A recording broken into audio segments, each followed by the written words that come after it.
விவேகம் teaser நேற்று வெளியாகி சமூக வலைதளங்களில் கலக்கிக் கொண்டிருக்கிறது. பல பிரபலங்கள் இது குறித்து கருத்து தெரிவித்தனர். ரசிகர்கள் ட்ரோல் ட்ரெண்ட் என கலக்கிக் கொண்டிருக்கின்றனர். இன்னொரு புறம் வீடியோவுக்கான பார்வைகளின் எண்ணிக்கை அதிகமாக கொண்டிருக்கிறது.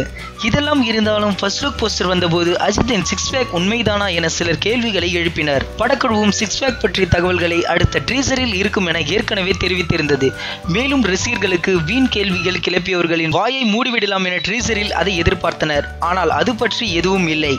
அதனால் அவர்களுக்கு சிறு வருத்தமே. ஆனால் டீசர் மாசாக வந்திருப்பதாக அவர்கள் மகிழ்ச்சி அடைந்துள்ளனர். சிவா அதற்கான விடையை படத்தில் சொல்லிவிடுவார் என்ற நம்பிக்கை உண்டு. இந்த வீடியோ பிடிச்சிருந்தா லைக் பண்ணுங்க. விவேகம் படத்தை பத்தின கருத்துக்களை கமெண்ட்ல மறக்காம போஸ்ட் பண்ணுங்க. மேலும் இது போன்ற பல சுவாரஸ்யமான தகவல்களை உடனுக்குடன் அறிந்து கொள்ள சினிமா நியூஸ் அப்டேட்ஸ் மறக்காம சப்ஸ்கிரைப் பண்ணுங்க.